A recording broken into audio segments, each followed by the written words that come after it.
ইসরায়েলের সঙ্গে সংঘাতে অদ্ভুত ক্ষেপণাস্ত্র ব্যবহার করেছে ইরান। তেল আবিবের আজর শহরতলিতে সেটি নিক্ষেপ করেছে তেহরান। এতে জানমালের ব্যাপক ক্ষয়ক্ষতি হয়েছে। পরিপ্রেক্ষিতে ব্যালিস্টিক ক্ষেপণাস্ত্রের চেয়েও একে ভয়ানক মনে করছেন অনেক বিশেষজ্ঞ। কারণ এই ভুতুড়ে ক্ষেপণাস্ত্রের মাধ্যমে একসঙ্গে একাধিক জায়গায় একাধিক হামলা চালানো যায়, ফলে ক্ষয়ক্ষতি বেশি হয়, সাধারণ মানুষের প্রাণহানি বেশি ঘটে। তাই ইরানের এই পদক্ষেপে বিশ্বজুড়ে উদ্বেগ উৎকণ্ঠা বেড়েছে। তাদের হামলার পরই জনসাধারণের জন্য বিশেষ সতর্কবার্তা জারি করেছে ইসরায়েল সরকার।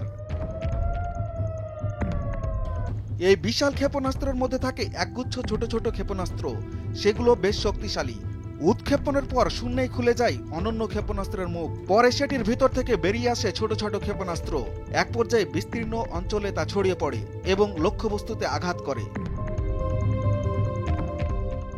19 জুন ইরানের সেই ক্ষেপণাস্ত্র হামলার পর ইসরায়েলের সেনাবাহিনী জানায়, মাটি থেকে 7 কিলোমিটার উপরে ওই ক্ষেপণাস্ত্রের মুখ খুলে গিয়েছিল। সেটি থেকে বেরিয়ে এসেছিল অন্তত 20টি অস্ত্র। সেগুলো মধ্য ইসরায়েলের বিভিন্ন প্রান্তে 8 কিলোমিটার পর্যন্ত এলাকায় ছড়িয়ে পড়েছিল, যা ব্যাপক জানমালের ক্ষতি করে। অদ্ভুত ক্ষেপণাস্ত্রের বিশেষত্ব হলো এগুলো স্বচালিত নয়। উৎক্ষেপণের পর অন্য কারো দ্বারাও পরিচালিত হয় না। এর ভেতরে থাকা ছোট ছোট বোমা সদৃশ অস্ত্রগুলো জনবহুল এলাকায় আঘাত হানে, ফাঁকা স্থানে কম পড়ে। ছোড়া হয়ে গেলে এর নিয়ন্ত্রণ হাতে থাকে না। বিশেষজ্ঞদের মতে এই বিশেষত্বই ক্ষেপণাস্ত্রটিকে ব্যালিস্টিক মিসাইলের চেয়েও ভয়ানক করে তুলেছে। এরই মধ্যে ইসরায়েলের হোমফ্রন্ট কমান্ড জনস্বার্থে এক বিবৃতি জারি করেছে। তাতে বলা হয়, ওই দিন সকালে আমরা একটি ক্ষেপণাস্ত্র হামলার মুখোমুখি হয়েছি।